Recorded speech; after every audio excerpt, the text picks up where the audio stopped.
نیلی فلیش کرتی ہوئی روشنیوں میں لانچ جگمگا رہا تھا۔ جونی دیوار سے ٹیک لگائے کھڑکی کے نیچے بیٹھا ہوا تھا۔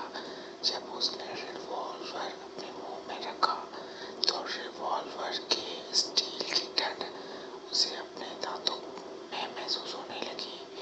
سائرن کی آواز بڑھتی جا رہی تھی۔ جونی نے آنسوؤں سے تر اپنی آنکھیں بند کر لی۔ جونی کوئی برا آدمی نہیں تھا، حالات نے اس کا مقدر ہی کچھ ایسا لکھا تھا۔ اس نے ریوالور کے ٹریگر پر اپنی انگلیوں کا دباؤ بڑھایا تو اس کی پوری زندگی اس کی نگاہوں کے سامنے سے گزرنے لگی۔ اس کی غیر اہم اور شکست آمیز زندگی۔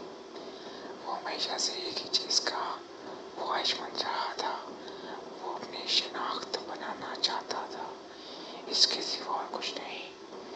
اس نے اپنی آنکھیں کھولی اور کمپیوٹر کی جانب دیکھنے لگا۔ اس کا تازہ ترین ناول کمپیوٹر کی اسکرین کی زینت بنا ہوا تھا۔ تازہ ترین اور بے حیثیت ناول، لگاتار شدید محنت سے بھرپور، وہ شب و روز، وہ شدید ذہنی تناؤ، غصہ اور جھنجھلاہٹ کی کیفیت، لیکن کس لیے؟ جونی اب تک 12 ناول لکھ چکا تھا۔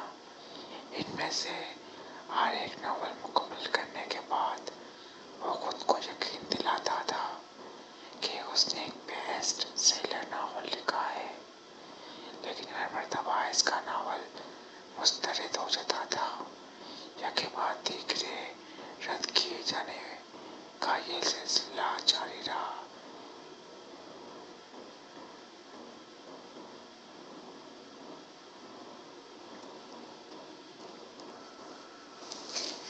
ان پبلشرز کو کیا پتا، شاید انہوں نے اس کے ناولز کو پڑھنے کی زحمت بھی گوارا نہ کی ہو، اس کی تحریروں کو فضول اور ناکارہ سمجھا کیا ہوگا، جیسے کہ جونی خود تھا، فراموش کیا ہوا اور مسترد کیا ہوا۔ یہ خیال ہر وقت اس کے ذہن پر مسلط رہتا تھا کہ ایک بیسٹ سیلر ناول نگار کی حیثیت سے اس کی شناخت بن جائے، ناول نگاری اس کی پہچان بن جائے۔ اس کی اسی ذہنی حالت کی بنا پر اس کی بیوی اسے چھوڑ کر چلی گئی تھی۔ تم اپنی فیملی سے زیادہ اپنی تحریروں کے بارے میں سوچتے رہتے ہو۔ تمہیں اپنی فیملی، اپنی بیوی، بچوں کی قطعی پرواہ نہیں ہے۔ وہ اس پر مسلسل طنز و ملامت کرتی رہتی تھی۔ شاید وہ اپنی جگہ درست تھی۔ جونی نے برسوں سے خود کو اپنی فیملی سے جدا کیا ہوا تھا۔ لکھنا پڑھنا ہی اس کا اڑنا بچھونا بن چکا تھا۔ اس کی بیوی کے لیے کبھی ختم نہ ہونے والی کافی کے کپ اور اسنیک تیار کرتی رہتی۔ جہاں تک اس کے بچوں سارا اور پال کا تعلق تھا تو وہ ہمیشہ پیسے دے کر انہیں ڈال دیا کرتا تھا تاکہ وہ اس کی تصوراتی دنیا میں دخل انداز نہ ہو پائے۔ اور اب وہ پاگل ہونے کو تھا۔ اس نے پائیدان پہ پڑے ہوئے خط کی جانب دیکھا۔ غالباً اس کے ناول کے رد کیے جانے کا ایک اور خط آ گیا ہے۔ شیشہ ٹوٹنے کی آواز نے اسے تصورات کے سلسلے کو منتشر کر دیا۔ وہ لوگ اسے پکڑنے کے لیے آ رہے ہیں۔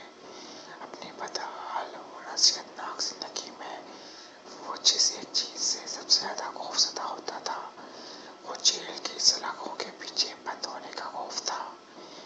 اس خوف کا مضحکہ خیز پہلو یہ تھا کہ وہ اپنی تمام زندگی اپنے بیڈ روم میں تنہا، سب سے الگ تھلگ لکھنے لکھانے میں مصروف رہا تھا، لیکن جیل کی کوٹری کی تنہائی سے اسے خوف محسوس ہوتا تھا۔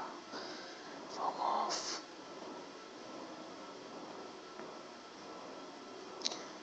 محصوری کا مریض بن چکا تھا۔